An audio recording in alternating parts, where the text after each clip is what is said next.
Sometimes my soul is just tired.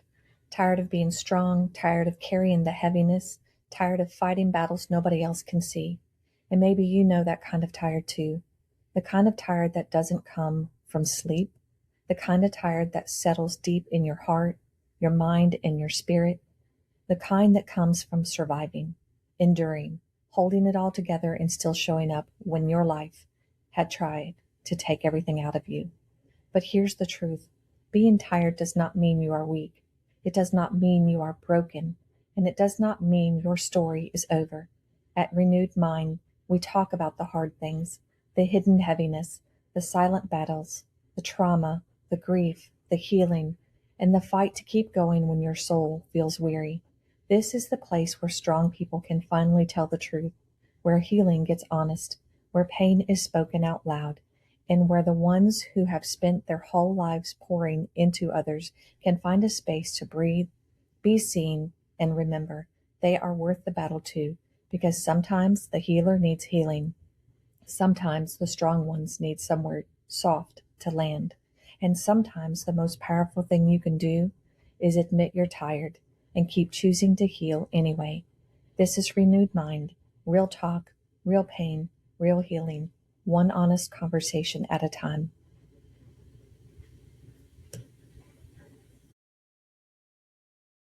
If you're looking for beautiful, meaningful, and custom-made creations that tell a story, Little Butterfly Design and Print is where creativity and compassion come together. Cheryl specializes in personalized designs that celebrate life's most important moments, from custom shirts and prints to heartfelt gifts, memorial pieces, and unique creations made just for you. Every design is crafted with intention, care, and a personal touch that you can feel. Whether you're honoring a loved one, supporting a cause, building your brand, or simply want something one of a kind, Cheryl brings your vision to life in a way that feels truly special. Little Butterfly Design and Print isn't just a business, it's a reminder that even the smallest ideas can transform into something beautiful. Support a small business that pours love into every detail. Find Little Butterfly and Design and Print by Cheryl A. Harlan online and see how she can create something meaningful just for you.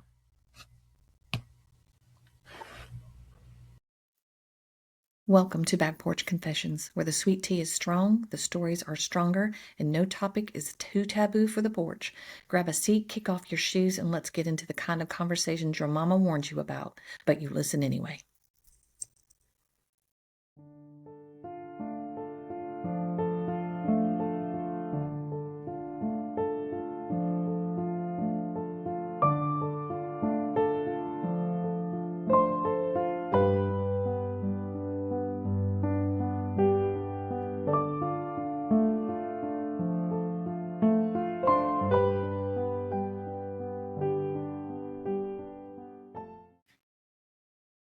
Hey, welcome to Back Porch Confessions. Welcome in again. Today, I'm going to jump into that raw conversation that we all we try to avoid anyway. And so I am just here to put it out there and in the front like I always do.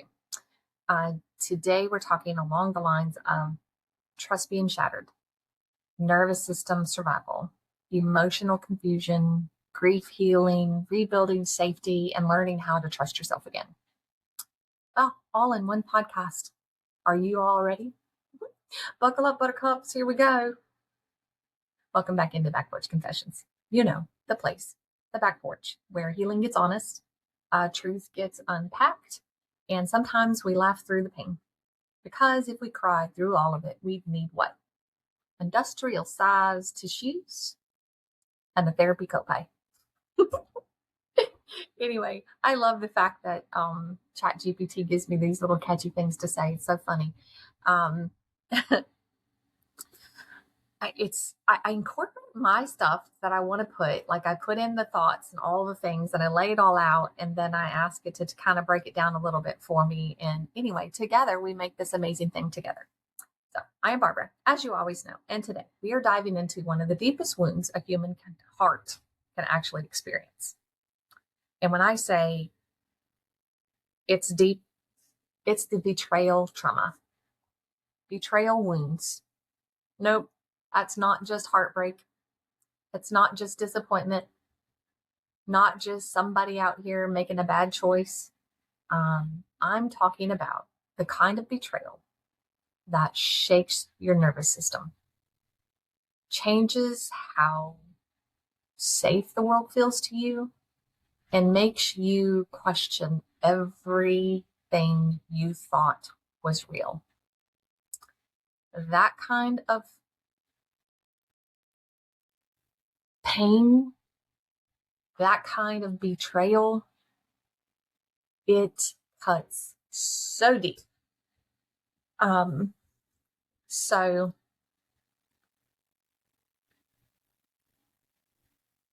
the kind that leaves you replaying conversations and questioning memories, wondering if what you believed was ever true.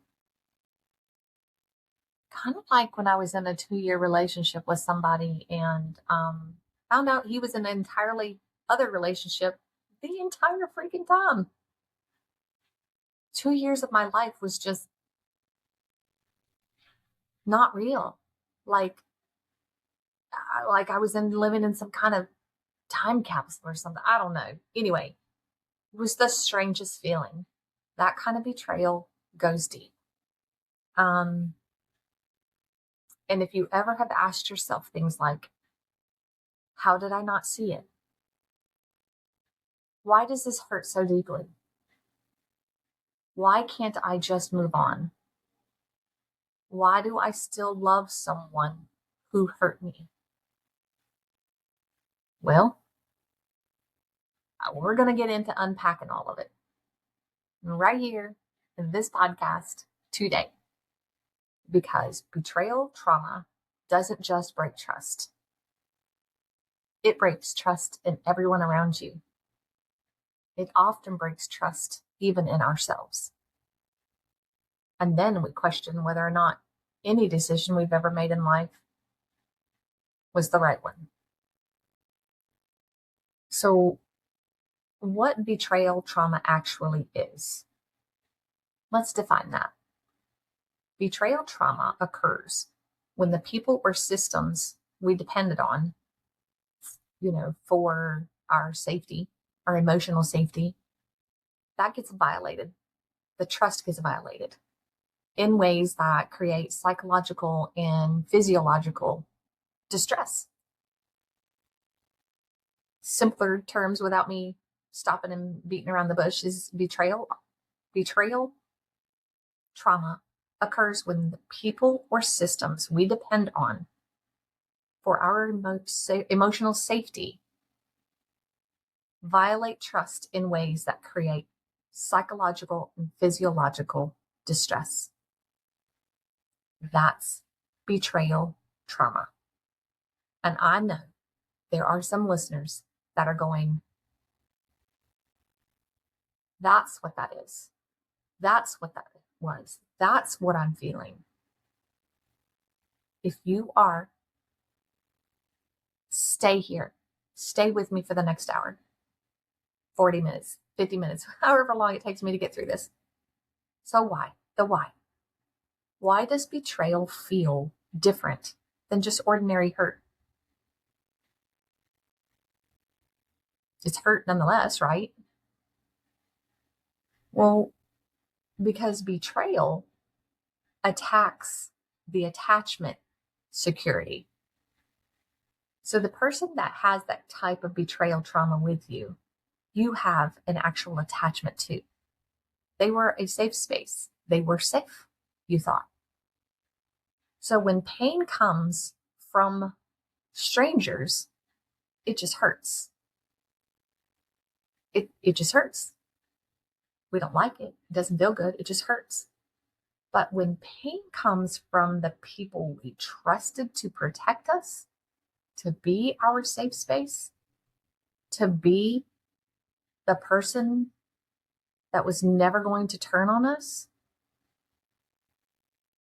it destabilizes our internal sense of safety. It destabilizes our entire world. And it shakes you to the core. Betrayal trauma is one of the most difficult things you will ever recover from. Ever. Betrayal trauma isn't just about what happened. It's about who. That's right. It's about who it happened through. Who did it to you? It's one thing for life to hurt you. Things in life. Things to not go right. It's one thing for that to happen. It's quite another for the people you trusted or the person that you trusted to become the source of pain. That is a pain that is entirely different, and it hurts deep. Have you ever questioned your reality after betrayal? You questioned what reality really was? Because everything that was happening with this person for this many years, it doesn't seem like it was true. So it wasn't true. These things were happening. The fake love, all the stuff, it was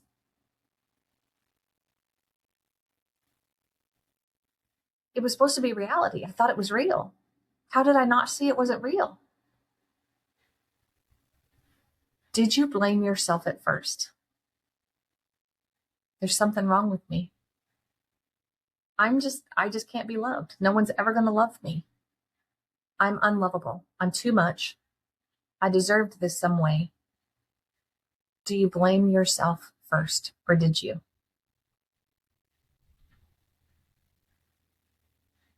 So why does it feel like your whole world is shattered? Because, we go through pain every day. There's something every day that causes some kind of in our life.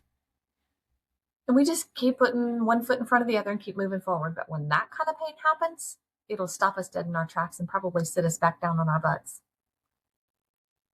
Betrayal often causes emotional disorientation because your brain is then forced to reconcile two conflicting realities.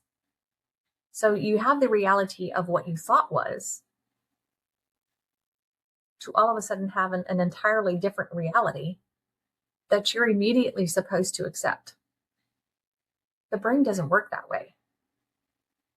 Like you're having to separate these two and understand what reality is and what actuality is. Because this over here was fake. This is what's really happened. And when those two collide, it puts a crack in your world that's shakeable. It shakes your whole entire being. So the brain struggles with this. I know mine did. My brain struggled with it. So the person who made you feel safe also made you feel unsafe. All in one fell swoop. Our brains are not equipped to put those two together. Like it's confusing. It's distressing. It's disorienting. It seems so incredibly hard to even think about trying to get through. So this contradiction that's happening, the contradiction creates an actual, how do I say this? Like a cognitive dissonance. That contradiction is going to create that cognitive dissonance. And it's not going to be an overnight success in your head to figure out how to overcome that mountain. Because Before, it was just a little pebble of sugar or salt on the ground, to all of a sudden, bam, there's this mountain right in front of your face, and you got to figure out how to climb it and leave what was reality to what actually is reality on the other side. Your brain starts to search for answers. You want to know why. You're so angry. You want to know why. You want to understand it. You have to have the answers. And that's how you feel. And you're valid in feeling that way. You're going to question everything about yourself, every decision you've ever made. Did I miss the signs? I should have seen it when this happened or that happened. Was any of it real? Did they ever really love me? How long was I blind in this? How long was this going on? How long had they been hiding this? How did I not see what was going on? How could I have so completely and utterly loved somebody so blindly that I couldn't see reality? And your mind then becomes a detective, trying to solve a case that your heart never wanted opened. So now you're fighting your heart because it still loves. And your mind wants nothing but answers. It wants to understand. It wants to not be confused. Betrayal.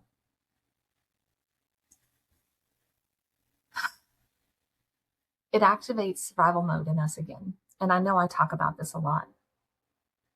But so many of us live in survival mode for so many different reasons. And there's so many different subjects that I will talk on that's survival mode. Because it's the nervous system's protective state when it perceives a threat. That's a threat. It's a genuine, legitimate threat. Your reality has been turned upside down. This person is not who they said they were.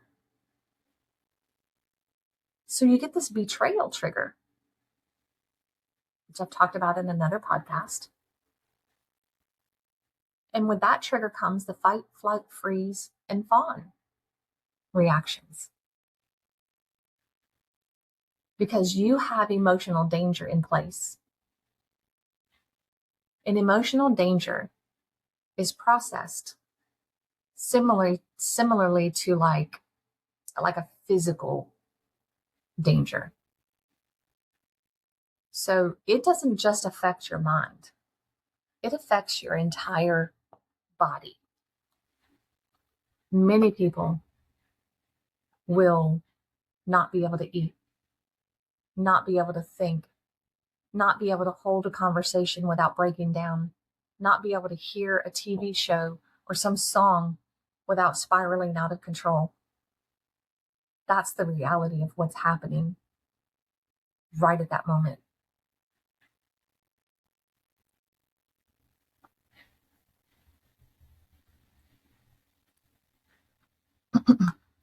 And I think I just misspoke about something. Anyway, we are talking about betrayal trauma right now, in case I've confused you.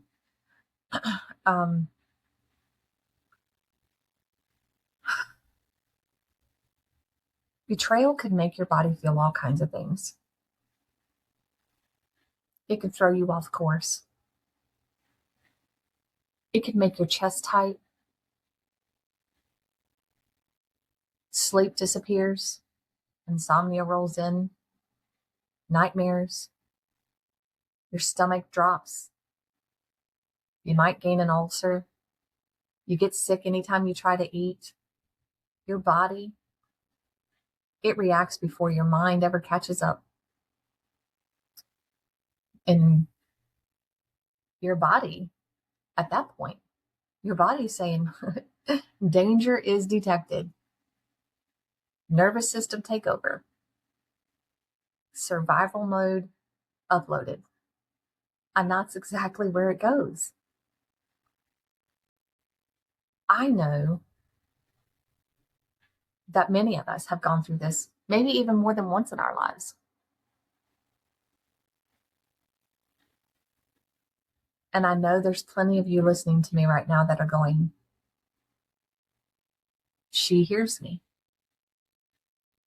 She's talking to me. I know exactly what she's talking about. I have that feeling, or I've had that feeling. Why do we, at some points with these things, why do we sometimes stay, defend them, or struggle to leave? Well, because it becomes a trauma bond at that point. What is a trauma bond? Trauma bond forms through cycles of pain, relief, affection, and then emotional inconsistency. And I'm going to say the last part again. It's not emotional safety. Trauma bond is emotional inconsistency.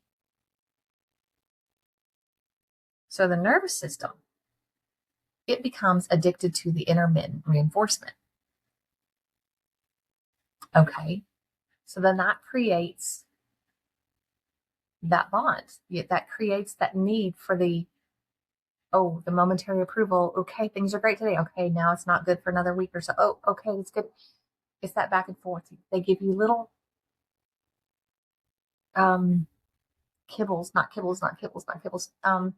little breadcrumbs of hope. You're living around and you're limping around daily on hopium.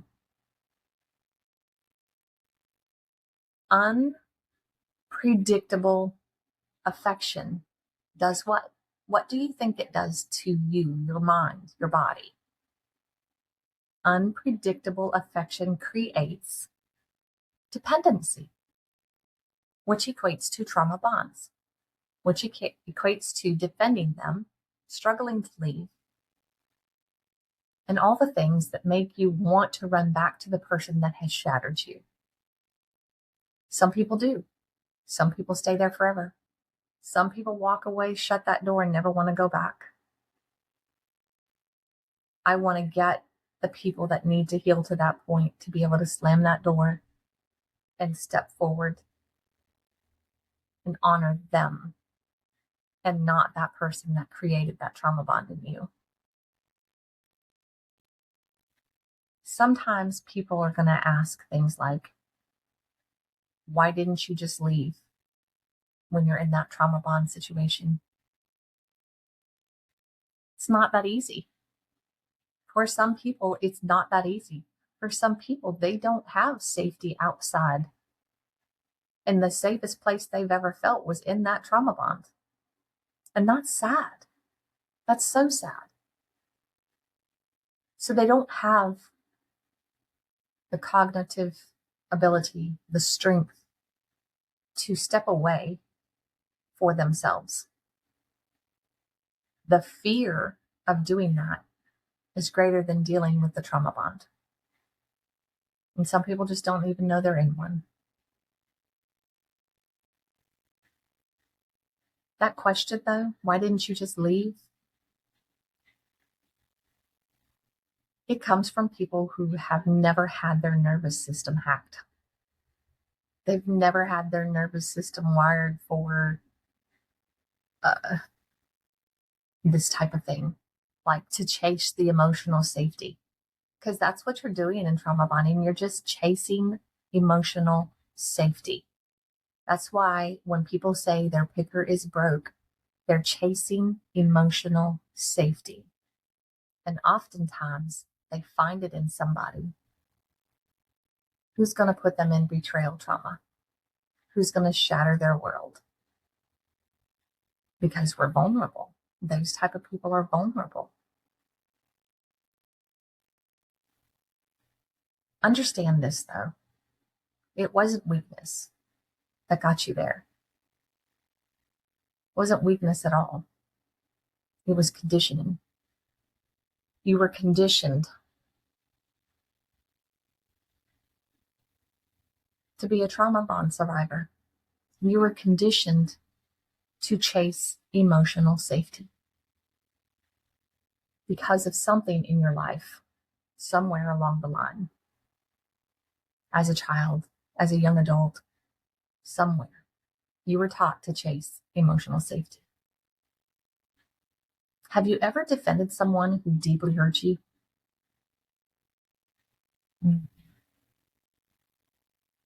Did leaving feel harder than staying? Yeah, I've kind of alluded to that. Leaving definitely feels harder than saving for some people. So, why love and hurt can coexist? Why is that? Why can it coexist? It seems impossible. It seems like it shouldn't be, but quite literally, it happens all the time around us, all the time. Humans can hold contradictory emotions, truths, per se, all at once. You can have this truth over here and this truth over here, and you're just walking in both of them. And they contradict one another. We as humans do it all the time. I see it around me all the time. So, attachment, it doesn't disappear instantly because the betrayal occurs. No, it sticks for a while. That's why it's so hard for the person that was betrayed to move forward in a way.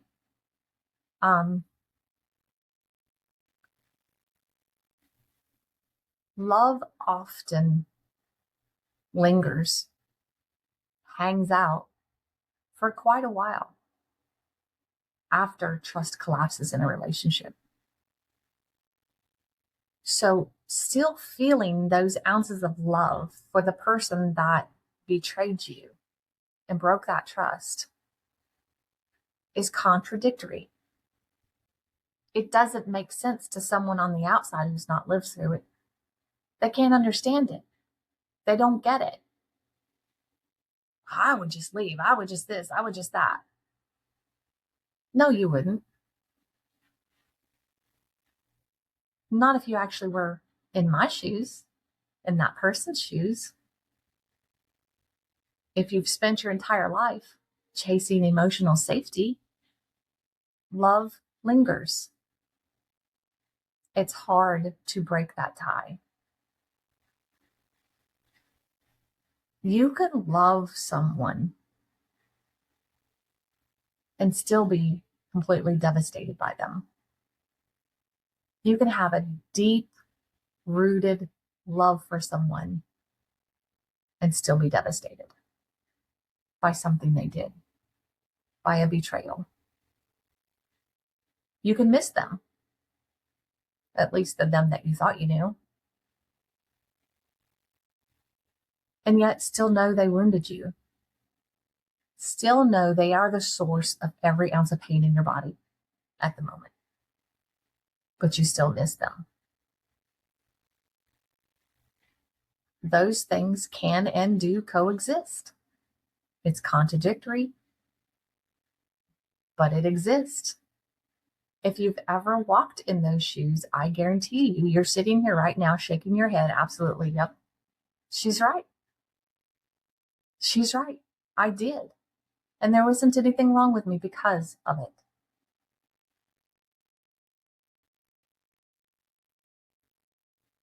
So when I say that because oftentimes we go from those moments that coexist that shouldn't into moments of shame. We spiral down this shame staircase and we take this little walk with ourselves. Shame is just a belief that the betrayal says something about your worth. You start questioning your worth. So you go down that shame spiral. Why do we do it? Well, victims often do. They often internalize the betrayal and they turn it on themselves and make it a personal failure. I am the reason this happened. I am the reason they chose to do this. There's something about me. There's something wrong with me that made them do that. They're such a good person. They would have never done that had I not pushed them to it. It becomes a personal failure. You take that whole thing on. You take the responsibility for their actions. Why? You start asking yourself questions like, what's wrong with me? What did I miss? Why wasn't I enough? Now, here's the thing. Betrayal is not proof of your inadequacy. I promise you it's not. Betrayal is not proof of your inadequacy. It is proof of someone else's brokenness. They are broken, not you. You loved wholly. You loved completely. You loved without any conditions. They probably never really loved you. You were a place marker in their life, to which shatters you, because that's not the reality that you lived in. So what is the aftermath of this? What is the psychology behind the aftermath of this? A lot of us end up in hypervigilance. Yeah, hypervigilance is constant. It's a constant scanning for danger, any signs of betrayal, anything suspicious. We are looking for something to be wrong all the time. That is a psychological aftermath of betrayal. The nervous system becomes over alert, especially when trust is broken. When the betrayal happens, your nervous system goes into overdrive and it tries to prevent the future pain. So you'll find yourself doing things like analyzing stuff. After betrayal, we find ourselves wanting to go through their text messages, wanting to, how many miles are on the vehicle. You start calculating all the tiny little things. Why are they holding their phone a certain way? What are they trying to hide?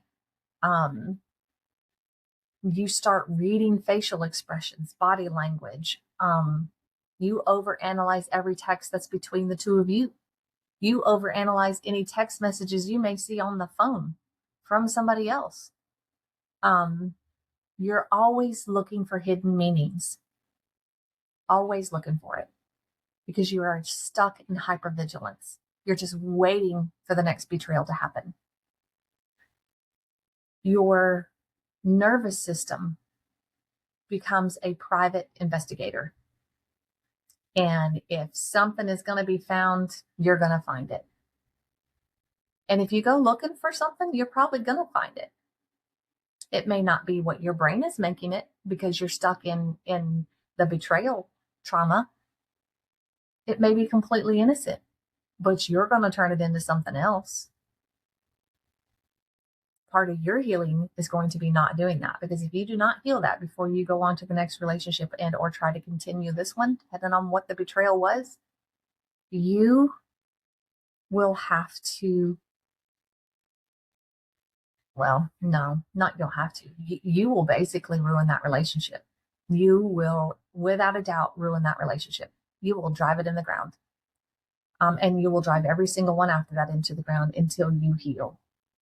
So it's very important when you go through this that you try and heal, be it with a therapist, be it with whatever choice you choose to fix yourself in this whole situation and understand that it wasn't you. There was nothing about you. It was the character of the person in front of you that did the betrayal. You will obsessively replay things. The mind replays betrayal over and over again. And when it's replaying the situation, what your mind is really doing is it's searching for control. You want some point in it to be able to find control back because you feel chaotic at the moment. If the brain can find where it missed the signs, those answers that you're looking for, it believes it can prevent any future betrayal. So if I figure out where I should have seen this coming, when I see it again, I'll be able to stop it. No. I guess that's pretty harsh. Maybe.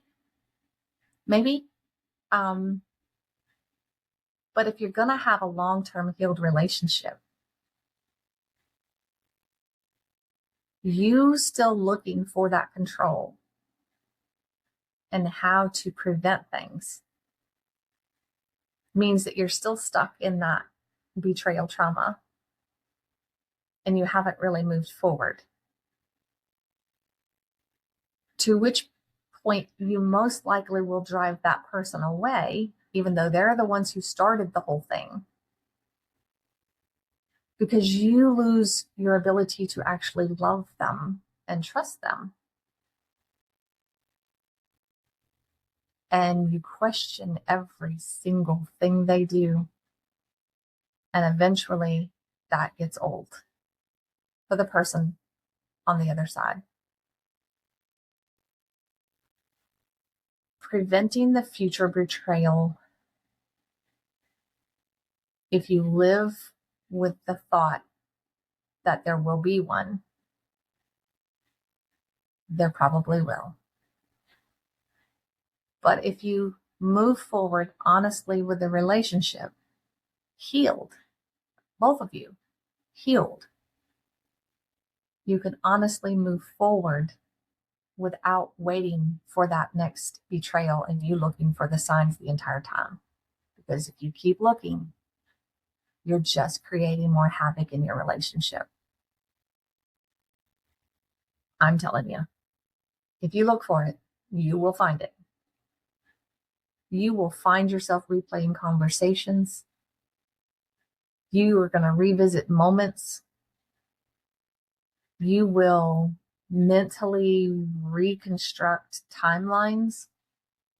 You will have them broke down. Not because you're stuck, because your brain is trying to make sense of the chaos.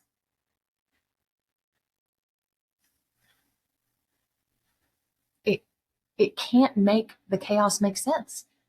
That's the part that's stuck, is your brain is stuck in all of the hypervigilance, the overthinking, the questioning every moment, questioning every point in life.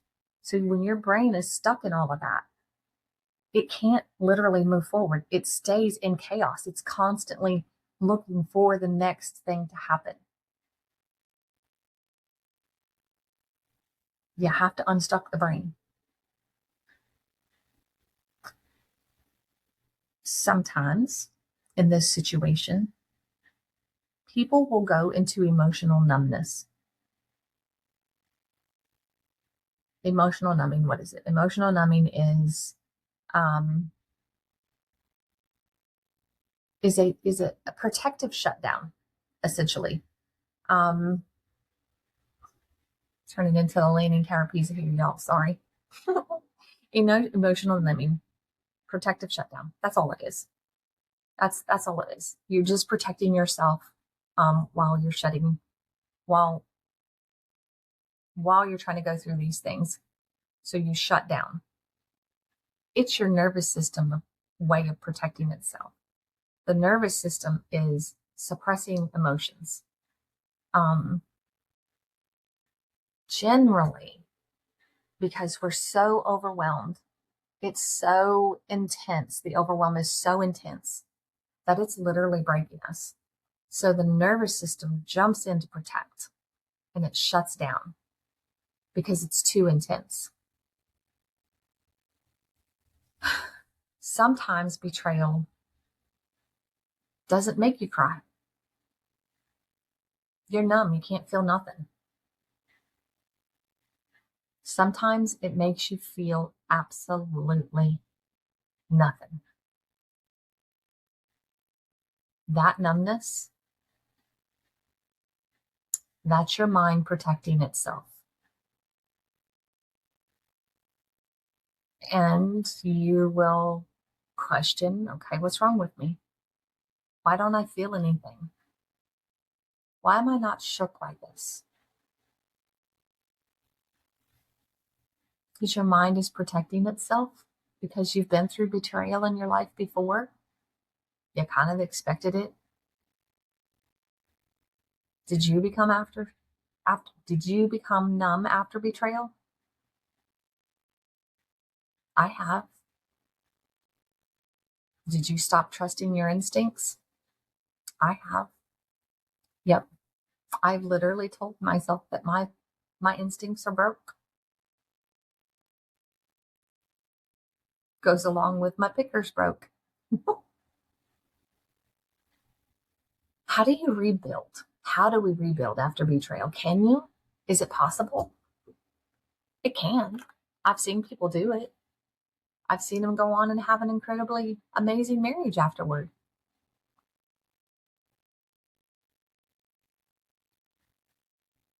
I've seen them go on and have a marriage afterward. Sometimes they heal together and have an amazing marriage. They work each other's issues out and why this happened and that happened, and they break the betrayal down, and they walk the process through. Others stay, defend, and struggle to leave, never do, and just sweep it under the carpet, and live with betrayal for the rest of their lives because they don't trust themselves enough outside that situation to ever get it right. So they just live with what they've been handed because they feel like they deserve it. But can it be rebuilt? It can. You have to relearn self-trust first. Not trust with the other person. You have to start with you. You have to understand you have to rebuild your ability to trust your instincts.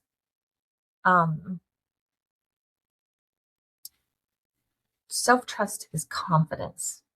Confidence in your ability, in yourself, to discern what's reality and what's not. Betrayal, it often damages that. It damages your faith in your own judgment. I don't know. Have you questioned your own judgment at times? Have you had betrayal trauma and you question your own reality at times? Yeah. In this situation, you really do, because it definitely damages your faith in your judgment. But healing, it means to restore the internal trust. You have to learn to restore that internal trust that you have. You have to restore your ability to believe in yourself. And that's not easy. Not easy whatsoever. Because betrayal whispers in your ear, guess what? You can't trust yourself. It does. It just sits in your ear. It's a little birdie on your shoulder saying, no, don't trust yourself. You have to flick that little birdie off your shoulder, and you have to learn to restore that trust. Because healing teaches us you missed some things. Should have had your eyes open a little bit more, but you also survived them. You made it through this, whether it's with that person or without that person. You made it through the situation. You came out the better for it on the other end. Stronger, wiser, but not stuck in hypervigilance, not stuck in overwhelm, not stuck in all those things that keep you in that betrayal trauma. Heal. You have to heal beyond that. Yourself. Believe in yourself. You have to put up boundaries. Boundaries are there for protection. Boundaries define what access others get to have in your life, what they get to have in your emotional space. What are those boundaries that you're going to create now? Well, healing will require safety. And with which safety requires what? What does safety require? It requires limits. Safety requires limits. Boundaries are not punishments. And the person on the receiving end of that boundary has to understand that. Boundaries are not punishments. You also have to understand that you're not punishing someone. You're just setting the boundary. So don't feel guilty about setting that boundary. You're not punishing them. Boundaries are necessary, especially in healing from betrayal trauma. They are an emotional security system. What are the security systems we got out there? ATD, ADT, or whatever, or CPI, or whatever they are. Blink, winks, and all the things. They are emotional security systems. That's what boundaries are. They don't say anything other than, I need this to be in place for me. It doesn't say that you hate someone, that you are trying to punish them. What it says is I value me. And this is my hard boundary. After this situation, this is me healing me. And this is where I have to be. This is my boundary, period. And that's okay. It's not punishment to the other person. If they feel like it's punishment, that's their own insecurities. That's their own issues. You can't fix that part for them.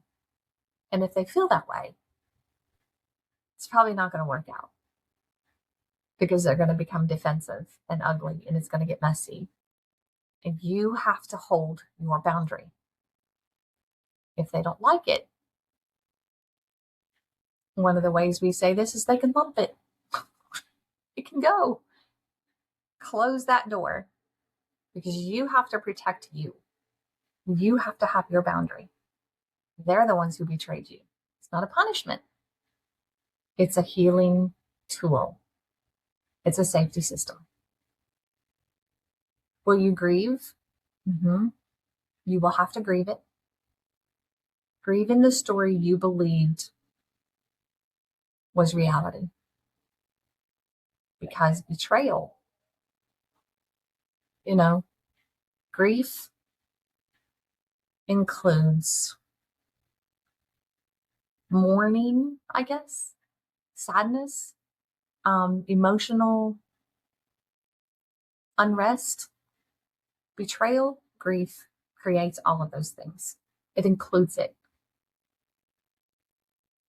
And for the imagined future, that grief is it's gonna be there. It's gonna creep up. It's gonna be like this right here in your face, and then it's gonna go down a little bit, and then it's gonna come back up. It's gonna be right in your face again, and then and you're just gonna have this roller coaster of emotions for a while, because you're grieving, you're mourning, and that's okay.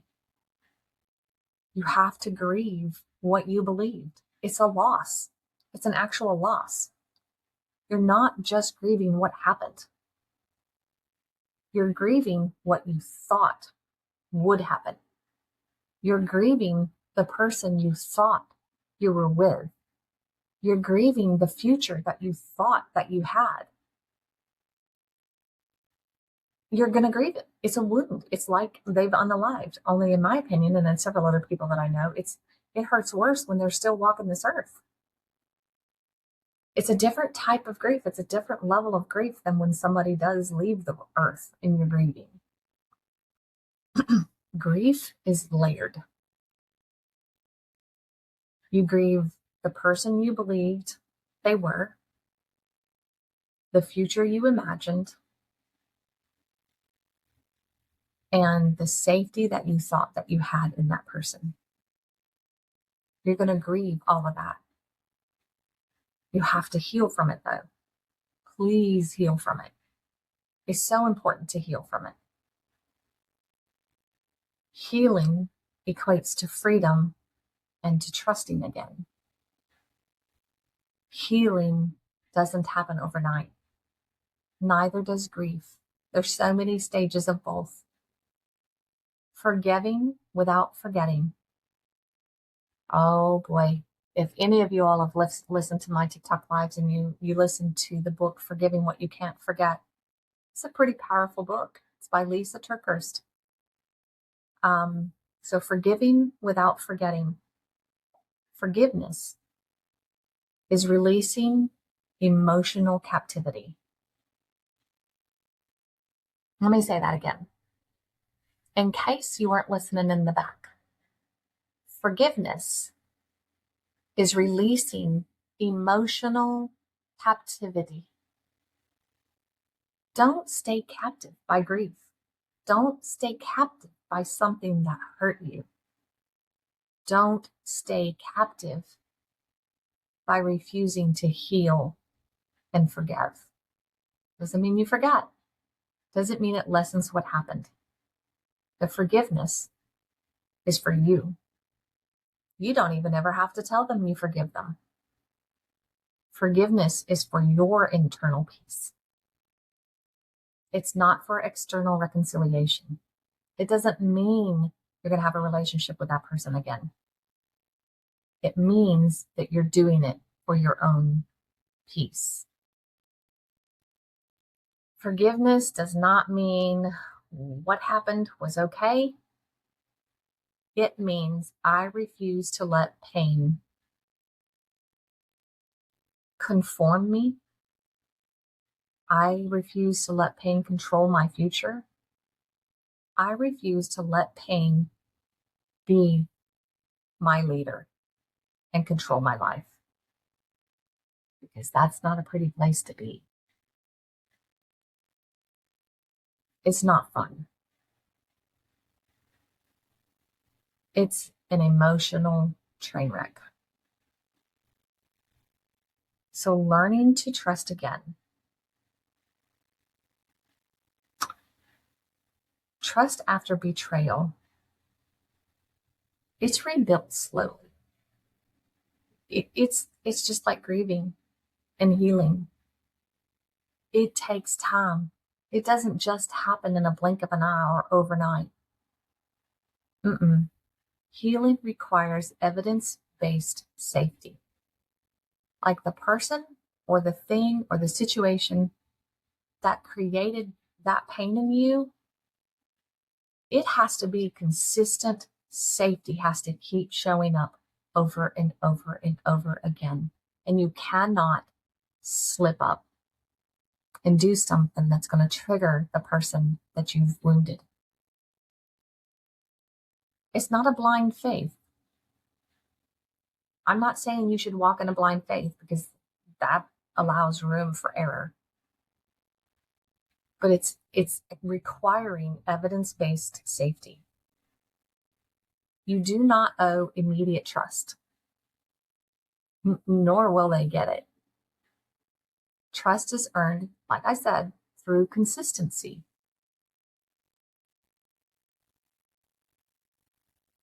But it's so hard for the one who did the betraying to understand that. Because after a while, they get to a point, especially if you get stuck in that and don't actually heal, you're just stuck in the hypervigilance, the overthinking, the overanalyzing. If you get stuck in that and you're just waiting on the other shoe to fall, the relationship will fall apart. You may as well just walk away if you can't get past that. You have to learn to jump past that and make the choice to heal or let go. So there is a gift hidden, and this probably is going to sound ludicrous, but there is actually a gift hidden in betrayal. Hear me out. Post-traumatic growth is transformational. It's transformation after adversity. Post-traumatic growth is transformational after adversity. Pain often will sharpen discernment and deepen self-awareness. So in a way, betrayal kind of changes you and how you see things. And it can be in a good way if you heal and not get stuck in hypervigilance. It doesn't have to destroy you. You don't have to let it destroy you. It can teach you how to trust your instincts even better than you did before. It can teach you how to honor your worth and set those boundaries that you've never set before in your life. You've found your truth, your value, your worth, and you've taken it and you're going to keep it. It can teach you how to stop settling for half-safe love. So many people settle for half-safe love, what I like to call showing up half-assed. Just making an appearance in the relationship every once in a while. It will stop you from settling if you choose to heal. You won't settle. And if this person that betrayed you is still showing up halfway in your relationship, I mean, to me, that's an answer for you. If they don't want to show up and they can't do the dang thing, then you set your boundary, you move on with your life, but you heal so that your instincts can help you pick a better partner that's going to fully show up for you. That's the hidden gem in betrayal trauma. If betrayal shattered you, hear me clearly.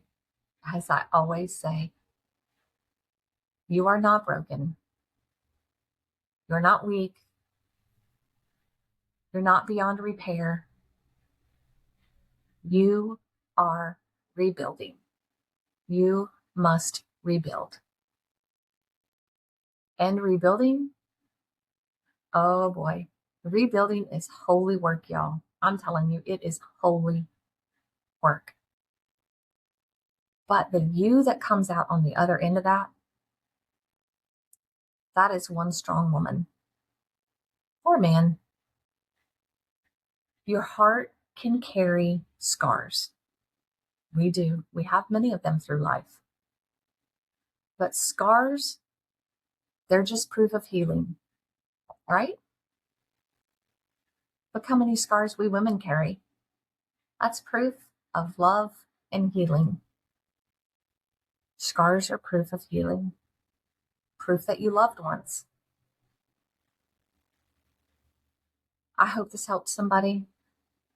I hope this helps set you on the path to healing instead of self-destruction over somebody else's inability to truly love. And see you for the value and worth that you have.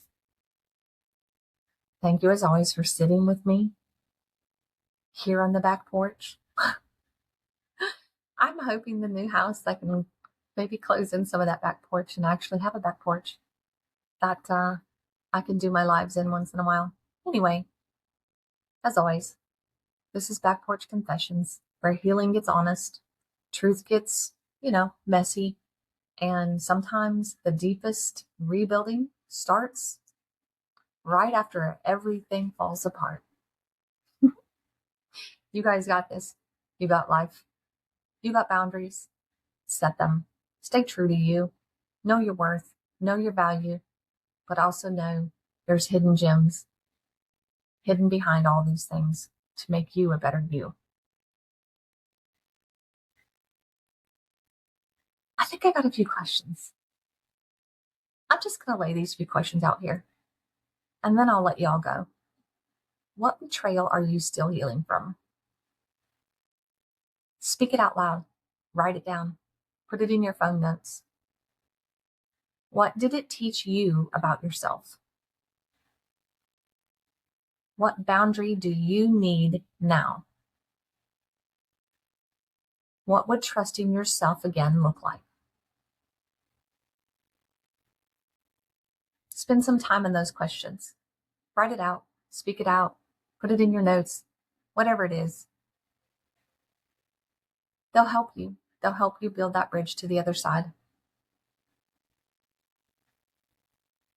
Betrayal trauma.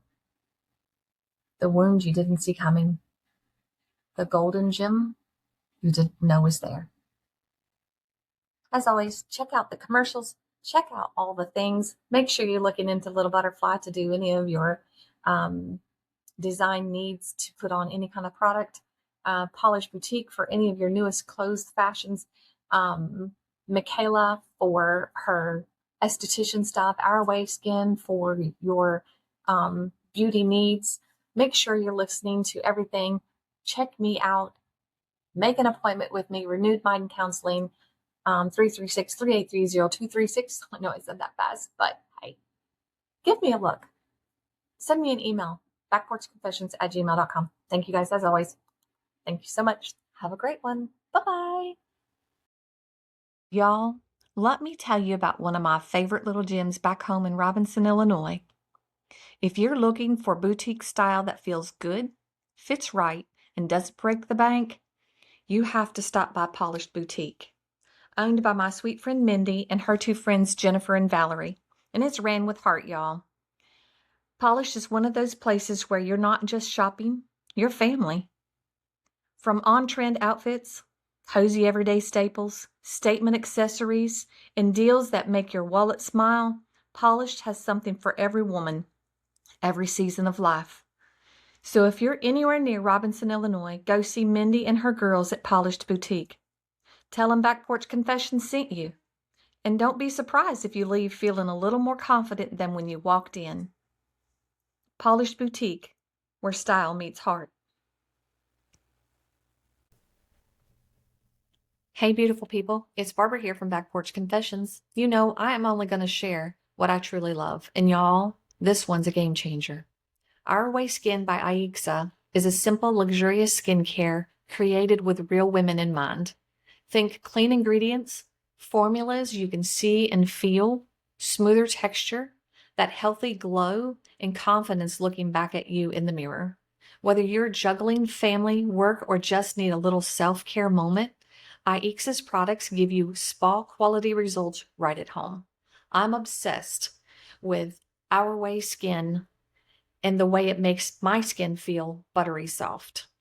Go check out Our Way Skin by Aixa at ourwayskin.com and tell them Barbara sent you, because your skin deserves to be cared for your way.